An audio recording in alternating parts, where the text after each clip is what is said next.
2016 HSA maths എക്സാമിന് വന്നൊരു question ആണ്. cos x = -3/5. x എന്നത് മൂന്നാമത്തെ ചതുർദാംശത്തിലാണെങ്കിൽ cosec x ന്റെ വില എത്ര? ഇത് കണ്ടുപിടിക്കാനായിട്ട് നമ്മൾ ആദ്യം തന്നെ ഒരു റൈറ്റ് ആംഗിൾ ട്രയാംഗിൾ ആണ് ഡ്രോ ചെയ്യുന്നത്. അതിൽ ഫസ്റ്റ് നമ്മൾ റൈറ്റ് ആംഗിൾ ട്രയാംഗിൾ ആയിട്ടുള്ള 90 ഡിഗ്രിനെ മാർക്ക് ചെയ്തു. ബാക്കി രണ്ട് കോണുകളും ന്യൂന കോണുകളായിരിക്കും, അതായത് അക്യൂട്ട് ആംഗിൾസ് ആയിരിക്കും.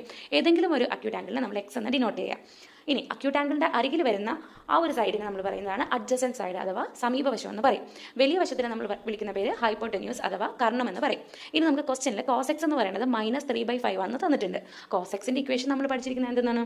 Adjacent side divided by hypotenuse അല്ലേ? അപ്പോൾ ഇവിടെ അഡ്ജസൻ്റ് ആയിട്ട് നമുക്ക് തന്നിരിക്കുന്ന വാല്യൂ ആണ് 3 എന്ന് പറയുന്നത്. ഹൈപ്പോടെന്യൂസിൻ്റെ വാല്യൂ ആണ് 5.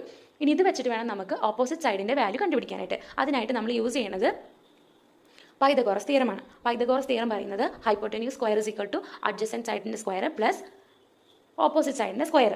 മലയാളത്തിൽ പറയുകയാണെങ്കിൽ കർണം സ്ക്വയർ ഇസ് ഈക്വൽ ടു സമീപവശത്തിൻ്റെ സ്ക്വയർ പ്ലസ് എതിർവശത്തിൻ്റെ സ്ക്വയർ. അപ്പോൾ ഇതിൽ നിന്ന് ഈ ഒരു ഇക്വേഷനിൽ നിന്ന് നമുക്ക് ഓപ്പോസിറ്റ് സൈഡിൻ്റെ ഇക്വേഷൻ എങ്ങനെയാക്കാം? Opposite side is equal to square root of hypotenuse square minus adjacent square. അപ്പോൾ നമുക്കുള്ള വാല്യൂസ് നമുക്ക് പുട്ട് ചെയ്ത് കൊടുക്കാം.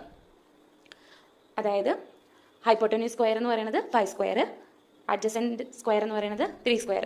So square root of 5 square minus 3 square which is equal to 25 മൈനസ് 9 which is equal to square root of 16 that is 4. നാ opposite side എന്ന് പറയുന്നത് 4 എന്ന് കിട്ടിയിട്ടുണ്ട്. ഇനി നമുക്ക് സൈൻ എക്സിൻ്റെ വാല്യൂ ഇത് വെച്ച് നമുക്ക് ഈസി ആയിട്ട് കണ്ടുപിടിക്കാം. സൈൻ എക്സ് എന്ന് പറയുന്നത് എന്താണ്? Opposite side divided by hypotenuse. അപ്പോൾ ഇവിടെ ഓപ്പോസിറ്റ് എന്താണ്?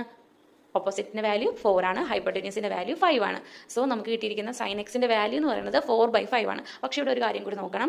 -3/5 എന്നാണ് കോസ് എക്സിൻ്റെ വാല്യൂ വന്നിരിക്കുന്നത്. ഈ നെഗറ്റീവ് സൈൻ കണ്ടുപിടിക്കുന്നത് നമ്മുടെ 4 കോർഡിനൻറ്റിൻ്റെ കൺസെപ്റ്റ് വെച്ചിട്ടാണ്. നമുക്ക് 4 കോർഡിനൻ്റ് ഉണ്ട്, ഫസ്റ്റ്, സെക്കൻഡ്, തേർഡ്, ഫോർത്ത്. ഇതിൽ ഫസ്റ്റ് കോർഡിനൻറ്റിലെ ഓൾ ട്രിഗ്നോമെട്രിക് വാല്യൂസ് പോസിറ്റീവ് ആയിരിക്കും, അതായത് sine x, cos, tan, cot, sec, cosec എല്ലാവരും പോസിറ്റീവ്. സെക്കൻഡ് കോർഡിനൻറ്റിൽ സൈനും കൊസീക്കും പോസിറ്റീവ്, തേർഡിൽ ടാനും കോട്ടും പോസിറ്റീവ്, ഫോർത്ത് കോർഡിനൻറ്റിൽ കോസും സീക്കും പോസിറ്റീവ്. നമുക്ക് ക്വസ്റ്റ്യനിൽ വന്നിരിക്കുന്നത് തേർഡ് കോർഡിനൻ്റ് ആണ്, അതുകൊണ്ടാണ് നമുക്ക് കോസ് എക്സിന് നെഗറ്റീവ് സൈൻ വന്നിരിക്കുന്നത്. ഓൺലി ടാനും കോട്ടും മാത്രമാണ് തേർഡ് കോർഡിനൻറ്റിൽ പോസിറ്റീവ് ആയിട്ടുള്ളൂ. അപ്പോൾ ബാക്കിയുള്ള 4 ട്രിഗ്നോമെട്രിക് വാല്യൂസും നെഗറ്റീവ് സൈനിലായിരിക്കും ഉണ്ടാവുക. അപ്പോൾ സൈൻ എക്സിൻ്റെ വാല്യൂ എന്ന് പറയുന്നത് 4/5 അല്ല, -4/5 ആണ്. ഇനി സൈൻ എക്സ് എന്തിനാണ് നമ്മൾ കണ്ടുപിടിച്ചതെന്ന് വെച്ചാൽ കൊസീക് എക്സ് എന്ന് പറയുന്നത് റെസിപ്രോക്കൽ ഓഫ് സൈൻ എക്സ് ആണ് അല്ലേ? അപ്പോൾ നമുക്ക് ഇതിനെ നേരെ തിരിച്ചിട്ടാൽ, അതായത് സൈൻ എക്സിൻ്റെ വാല്യൂസിൻ്റെ റെസിപ്രോക്കൽ എടുത്താൽ നമുക്ക് എന്ത് കിട്ടും? കോസിക് എക്സിൻ്റെ വാല്യൂ കിട്ടും. അപ്പോൾ നമ്മുടെ ആൻസർ എന്ന് പറയുന്നത് -5/4 എന്നാകും. അതാണ് നമ്മുടെ ഫൈനൽ ആൻസർ. അതുകൂടാണ്ട് ഇനിയിപ്പോൾ ഡയറക്റ്റ് കോസിക് എക്സിൻ്റെ equation hypotenuse divide by opposite ആണെന്ന് അറിയാമെങ്കിൽ ഡയറക്റ്റ് എഴുതാം. ഈ വീഡിയോൻ്റെ കൂടുതൽ ഇൻഫർമേഷൻ അല്ലെങ്കിൽ ഡീറ്റെയിൽഡ് വീഡിയോ വേണ്ടെങ്കിൽ ഒന്ന് കമൻറ്റ് ചെയ്യാം.